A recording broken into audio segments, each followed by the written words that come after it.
Tenemos ya a nuestra siguiente panelista, nos va a ofrecer una conferencia la doctora Carmen Martínez Viciana. Ella estuvo el primer día de los trabajos del Congreso con nosotros como moderadora, pero en esta ocasión nos va a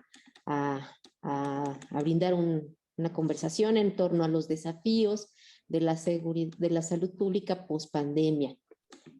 Solo permítanme comentarles que la doctora Carmen Martínez es representante, ha trabajado en la Organización Panamericana de Salud, de la OMS, es de nacionalidad española y es experta en todo el tema de salud mental dentro de esa organización. Sin más, adelante, por favor, doctora Martínez. Muchísimas gracias, un gusto saludarles a todos y todas. La verdad que un verdadero placer estar participando en este congreso y poder estar intentando construir, ¿verdad?, conjuntamente en esta línea que, como decía, ¿verdad?, la ponente anterior, yo creo que nos va a llevar a muy buen puerto toda la colaboración que se pueda seguir haciendo. Desde la Organización Panamericana de la Salud está siendo realmente muy, muy importante esta participación y realmente encantados de ver la buena respuesta que está habiendo.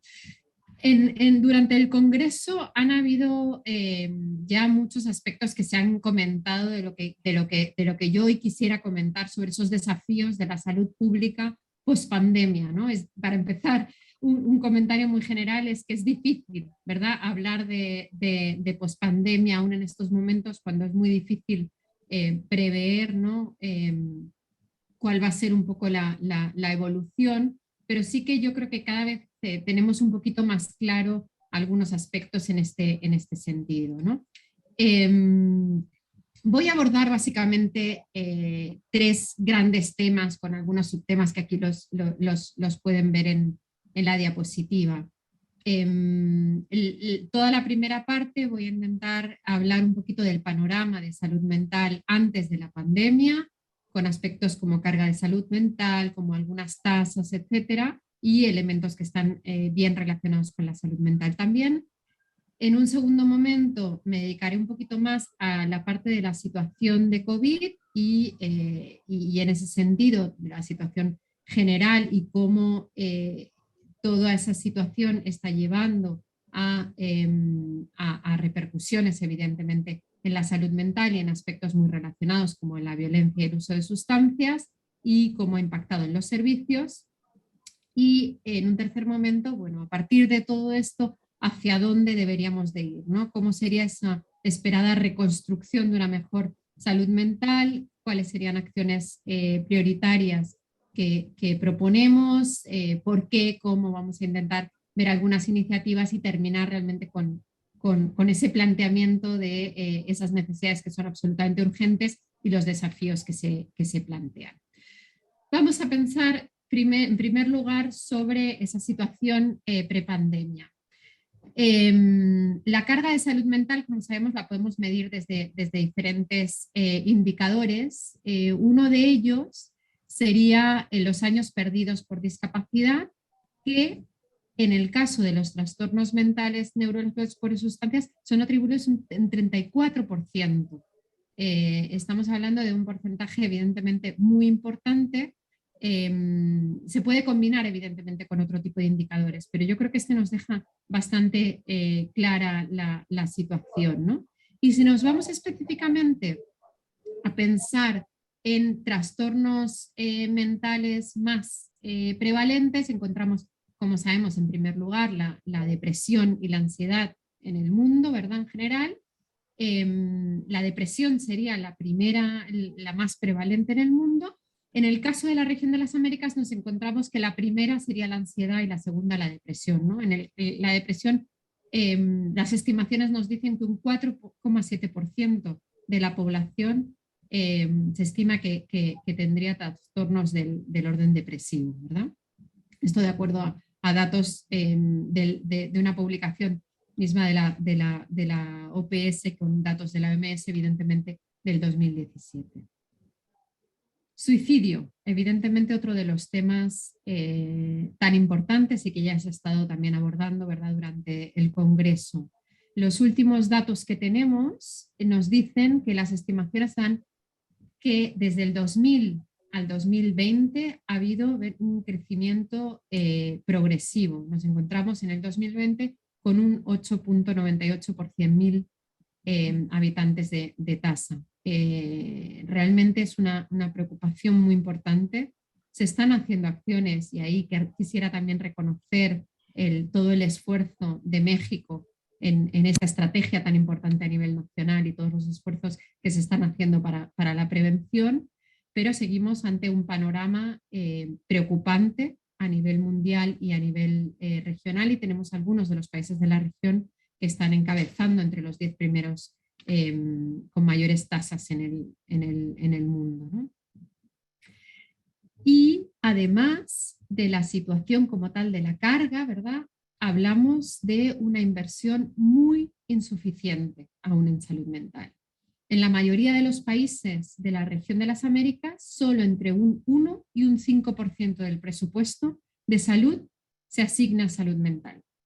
Por lo tanto, estamos hablando de realmente un porcentaje muy bajo, y además de forma mal distribuida, digamos, ¿no? En esta gráfica de la derecha podemos ver cuál sería como el total del gasto, en este caso per cápita, en salud mental, y en azul oscuro, y en la derecha veríamos de esa parte del gasto cuánto se está designando a los hospitales psiquiátricos, y vemos que realmente es un porcentaje muy alto. Por lo tanto, tenemos un problema también de la organización, o teníamos ya un problema, ¿verdad?, antes de la pandemia, que vamos a ver cómo ha evolucionado, ¿verdad? Pero veníamos ya de un problema importante de organización de servicios y de la cobertura. Los hospitales psiquiátricos siguen dominando la prestación de los servicios de salud mental. Una media del 60% de la financiación gubernamental en salud mental sigue, o por lo menos seguía destinándose a los hospitales psiquiátricos, y desafortunadamente no parece que aún esté cambiando demasiado la situación. La brecha de tratamiento alcanza hasta un 80% para algunos de los trastornos mentales. O sea, la mayor parte de las personas con trastornos mentales siguen sin tener realmente acceso a los servicios, ¿no? Hay un elemento que hoy en día no podemos dejar de mencionarlo, que es el cambio climático, que más allá de sus repercusiones directas, tiene repercusiones indirectas muy importantes en violencia, en pobreza, en migración, y todos estos efectos aumentan el riesgo de trastornos como la depresión, el estrés postraumático y el malestar psicológico extremo. Y además también hay ya evidencia de una relación con el incremento de tasas de suicidio. Vamos a ir ya a centrarnos un poquito en la situación de COVID. Como sabemos, la región de las Américas es la región más afectada por la pandemia, tanto a nivel de casos, los casos acumulativos, hablando a finales de noviembre, suponían un 37% respecto a todos los casos mundiales, y las muertes, un 45% de las muertes por COVID han sido reportadas en las Américas, ¿no? Por lo tanto, estamos ante, evidentemente, una situación, como todos sabemos, muy crítica, y que más allá de la parte sanitaria como tal, tiene repercusiones a todos los niveles, como bien sabemos, socioeconómicos. Algunos datos como que desde el 2019 y el 2020 el número de personas empleadas se redujo en casi 25 millones en América Latina y el Caribe, o cómo ha tenido un impacto tan importante también en un aumento progresivo de la pobreza, y hablamos de 22 millones de personas que vivían en la pobreza, y 8 millones más en la pobreza extrema, en la diferencia entre el 2019 y el 2020. Y cómo los niños, niñas y adolescentes han estado tan afectados. Y aquí un dato como muy relevante también, que es que teníamos 154 millones de niños sin escolarizar, ¿verdad? en América Latina y el Caribe, que han ido reduciéndose y quedándose aún en datos de marzo del 2021 en 114 millones. Bueno, evidentemente el impacto directo en la salud mental de la población de todo este panorama es muy claro. Varios estudios a nivel nacional han documentado elevadas tasas, sobre todo de malestar psicológico, con prevalencias de entre un 20 y un 60% en depresión y ansiedad. Y vemos en algunos grupos de riesgo, como pueden ser, por ejemplo, los equipos de salud, donde se ha visto también claramente reflejado estas repercusiones. Algunos grupos, como decía, han mostrado altas tasas, además de estrés postraumático, de ideación suicida, en algunos países claramente, y en muchos casos también índices en muchos casos estos elevados índices de síntomas de salud mental no han disminuido a medida que la pandemia continúa, que es también un aspecto muy claro, ¿no?, en este desafío, ¿no?, de hacia dónde va la pandemia y cómo va a quedar esa situación de pospandemia. Se me ha quedado trabadito esto. Ahora. De acuerdo a un estudio, el cambio en la salud emocional y mental, digamos, en el último año. Si nos fijamos en estos países que tenemos de la región, digamos que en rojo tendríamos, entre rojo y rosita, ¿verdad?, tendríamos las personas que reportaron que su salud emocional y mental se había empeorado, ¿sí? En gris tendríamos que no había diferencia y en los verdecitos tendríamos los que habría mejorado. Por lo tanto, vemos que en estos países tenemos que entre un 40 y un 50 y tantos % estarían reportando que ha habido realmente un empeoramiento de la salud mental. Algunas poblaciones evidentemente reportan mucha mayor vulnerabilidad. En concreto, como mencionaba antes, niños, niñas y adolescentes. Tanto las medidas de salud pública, la situación de la falta de educación, de escolarización, las situaciones también ligadas a la violencia doméstica, etcétera, son situaciones que ponen, entre otras, ¿no?, por comentar algunos factores de riesgo, ponen realmente en una situación, y evidentemente eso, como entre las medidas de salud pública, todo lo que ha tenido que ver con el distanciamiento físico, ¿verdad?, está teniendo nos pone ante una situación bastante preocupante para los niños, niñas y adolescentes.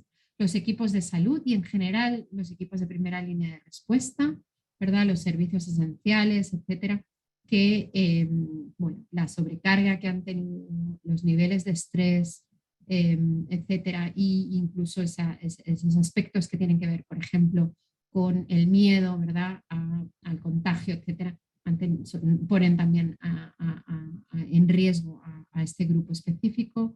Las personas ya con problemas preexistentes de salud mental y por uso de sustancias, que han visto en muchos casos exacerbada su situación, pero además una cuestión de repercusiones en cuanto al acceso a los servicios como tal de atención.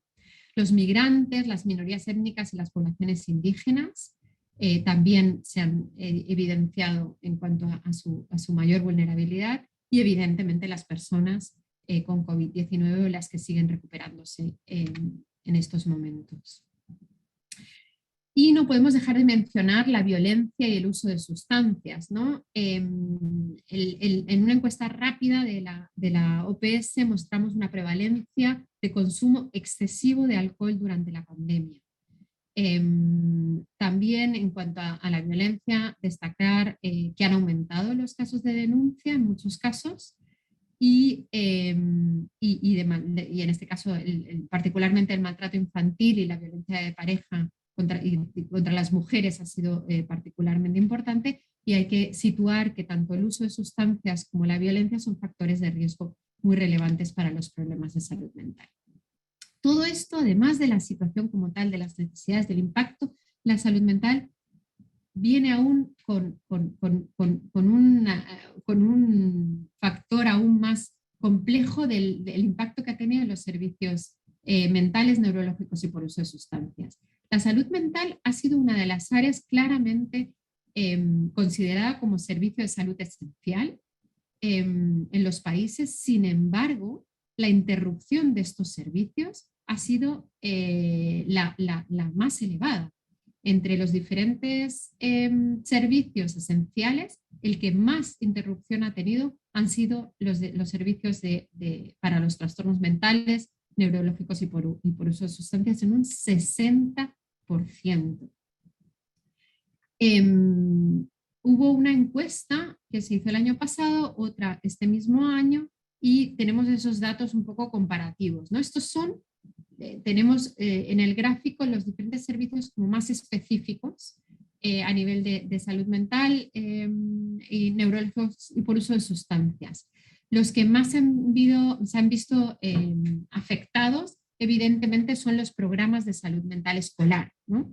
Que tanto en la primera encuesta como en la segunda, a pesar de que ha disminuido un poquito, con la vuelta a la escuela en muchos casos, ¿verdad?, ha bajado de un 80% de interrupción a un 69%. El segundo tipo de servicios serían aquellos servicios de reducción del daño en el caso de uso de sustancias, ¿verdad?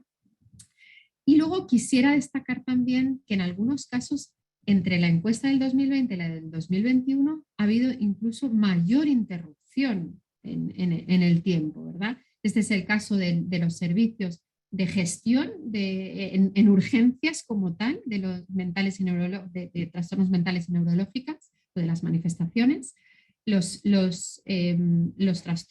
consejería de los trastornos como tal, pero también la prescripción de psicofármacos, ¿verdad?, que aumentó de un 41 a un 48%.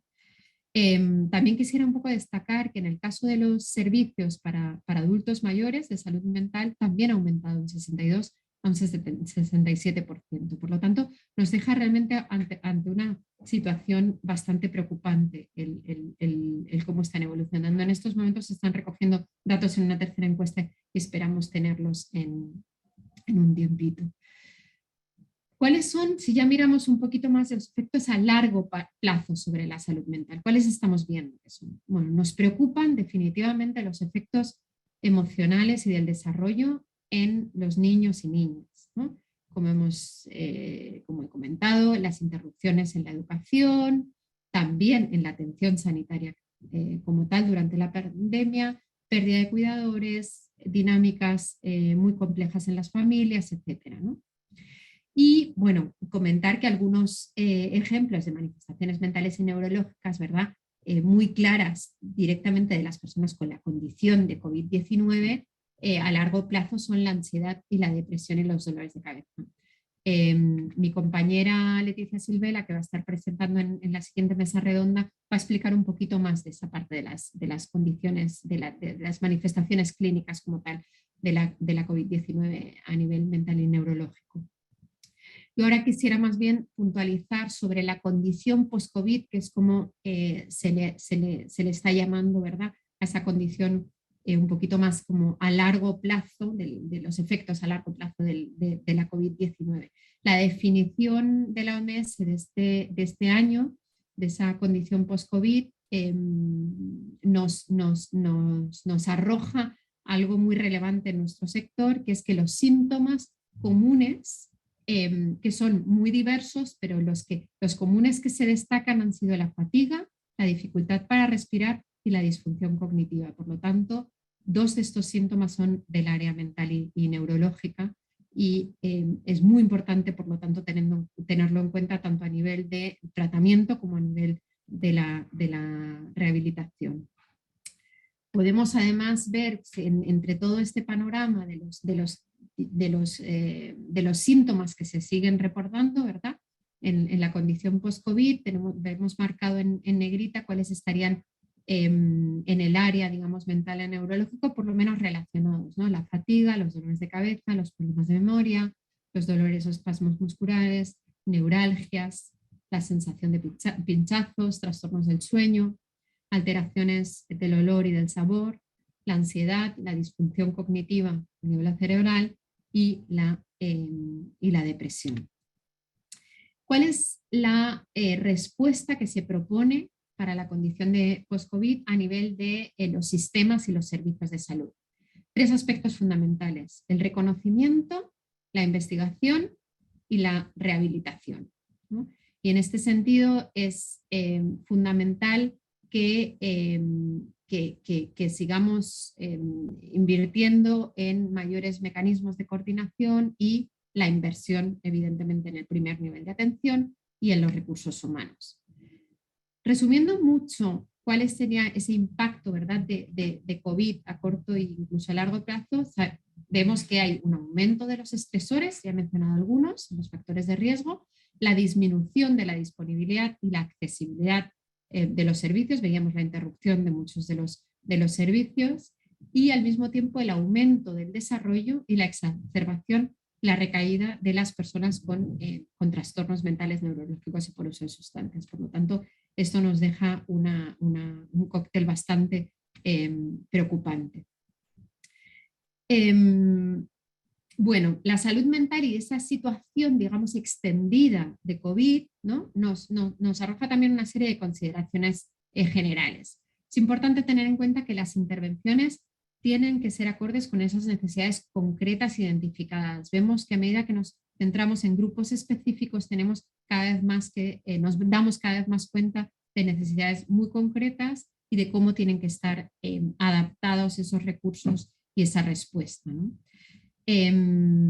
Consideraciones muy importantes como que los recursos y las guías de intervención hoy en día a nivel internacional con adaptaciones para nuestra región están muy claras. Primera, ayuda psicológica, intervenciones como aquellas basadas en la estrategia de Medscape, en la guía de intervención humanitaria en concreto, u otros recursos un poco más, digamos, desde el ámbito psicosocial, ¿verdad? Como pueden ser publicaciones recientes como en tiempos de estrés, haz lo que importa, o habilidades psicosociales básicas. Seguimos considerando que son realmente muy prácticas y útiles y pueden utilizarse con diferentes grupos de población, ¿no? Siempre acordándonos que nada está escrito en piedra y todo tiene que adaptarse, ¿verdad?, a las necesidades y a la población concreta con la que estemos trabajando. Fundamental garantizar la continuidad del tratamiento para las personas con los trastornos preexistentes, mentales, neurológicos y por uso de sustancias. Una vez más, la interrupción de los servicios es grave. Bueno, y con todo este panorama de cómo estaba ya la salud mental antes de la pandemia, esa afectación durante, vamos a tener esa visión optimista de hacia dónde podemos ir para reconstruir una mejor salud mental, ¿no? Las emergencias son oportunidades, críticas, pero oportunidades para también mejorar los sistemas de salud, ¿verdad?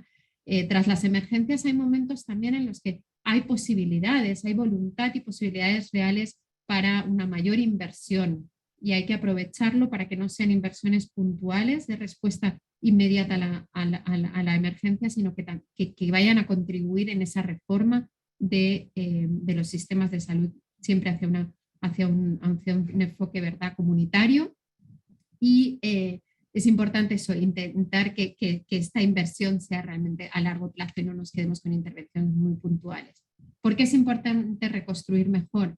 Porque debemos de gestionar esos impactos previstos, ¿verdad?, en este caso ligados a la COVID-19, ser resistentes a futuras emergencias. Esto nos debería de contribuir también en la resiliencia, ¿no?, y mejorar la prestación de los servicios, ¿no?, reduciendo la brecha de tratamiento y aumentando la cobertura en salud.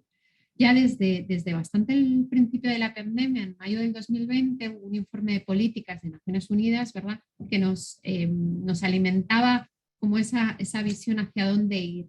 Los puntos principales eran aplicar un enfoque de toda la sociedad para promover, proteger y cuidar la salud mental, garantizar la disponibilidad generalizada de servicios y apoyar esa recuperación, ¿verdad?, hacia el futuro.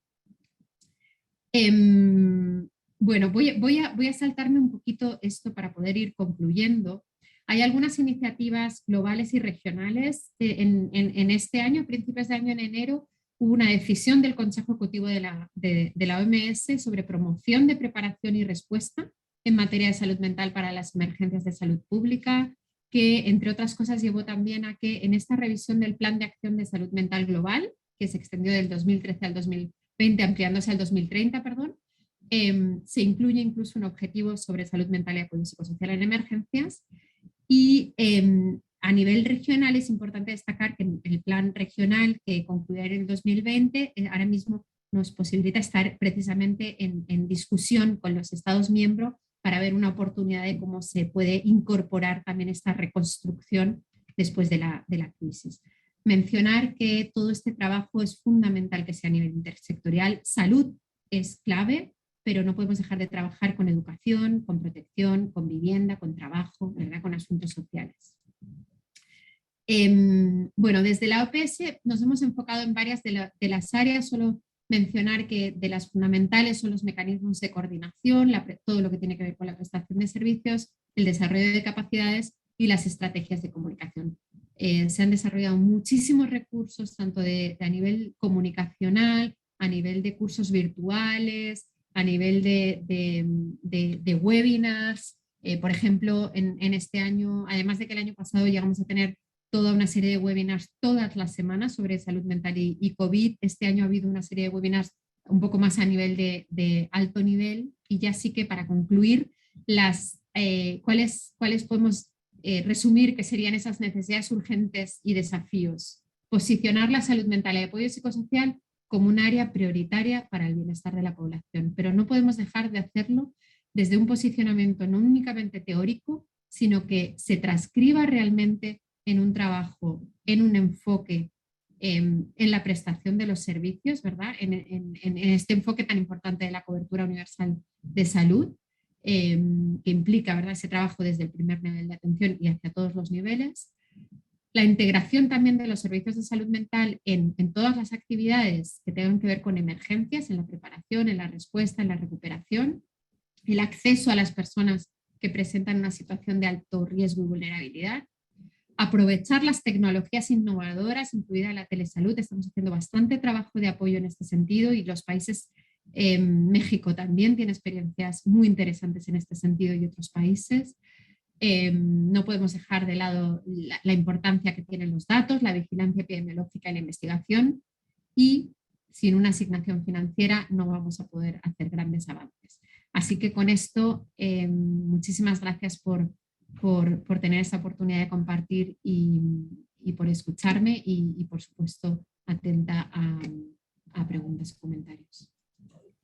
Muchas gracias, doctora Carmen, asesora regional de salud mental de OPS.